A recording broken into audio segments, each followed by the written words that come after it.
Belt షాపులు తీసుకుంటే ముఖ్యమంత్రి గారే చెప్పినారు, బెల్ట్ షాపులు నడిపితే జరిమానా 5 లక్షల్లో జరిమానా వేస్తాము అని. దీన్ని బాలకృష్ణ గారు గంగలోకి తొక్కి వాళ్ళ అనుచరుల ద్వారా బెల్ట్ షాపులు అనేది నడుపుతున్నారు. మండలంలో ఒక దుకాణానికి లైసెన్స్ పొంది కొడికొండ చెక్ పోస్ట్ లో మరొక దుకాణాన్ని అక్రమంగా నడిపినారు. అదే కాకుండా హిందూపూర్ రూరల్ మండలంలో ఉన్నటువంటి తూమకుంటకి ఒక దుకాణానికి లైసెన్స్ వస్తే సందు అని కిరికెర మిల్ దగ్గర అక్రమంగా ఇంకొక దుకాణాన్ని నడిపినారు. ఎంతవరకు ఇది సమంజసము అని నేను అడుగుతున్నాను.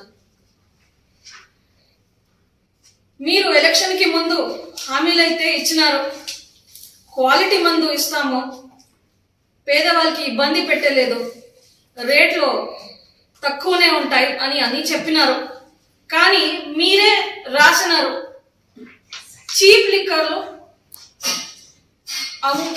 షాపులో అయితే అమ్ముతున్నారు అని.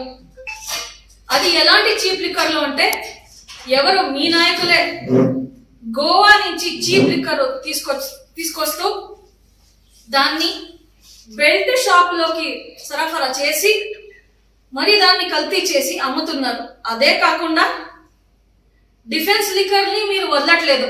డిఫెన్స్ లిక్కర్ తీసుకొచ్చి వేరే లేబుల్ వేసి బాటిల్లో పోసి మరీ దాన్ని కల్తీ చేసి మీరు అమ్ముతున్నారు.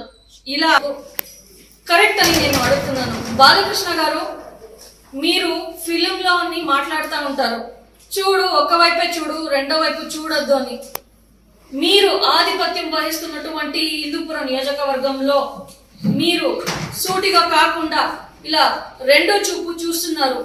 ప్రజలందరూ దీన్ని గమనించాలా.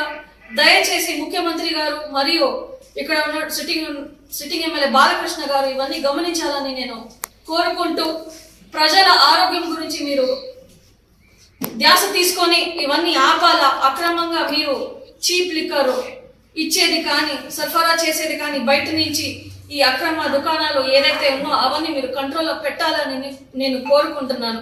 రోజుల కింద కొడికొండ చెక్ పోస్ట్ లో లారీలు అక్రమంగా లిక్కర్ సాగిస్తున్న లారీలు పట్టుకుంటే తెలియకుండా ఇంతవరకు అది బయటికి రాలే. మీరు తెలియకుండా దాన్ని మాయం చేస్తున్నారు, విడిపించుకున్నారు మీ టీడీపీ నాయకులు. మరి ముఖ్యంగా కళ్ళు నుంచి మీ ఆఫీస్ కి 20 లక్షలు చందా వస్తున్నాయని మీ పిఏలే చెప్పుకుంటున్నారు. ఆ పిఏలు బహిరంగంగా ఏం చెప్పుకుంటున్నారు అంటే ఆ 20 లక్షలు ఏదైతే వసూలు చేస్తున్నారో ఆ అమౌంట్ ని హైదరాబాద్ కి మీకే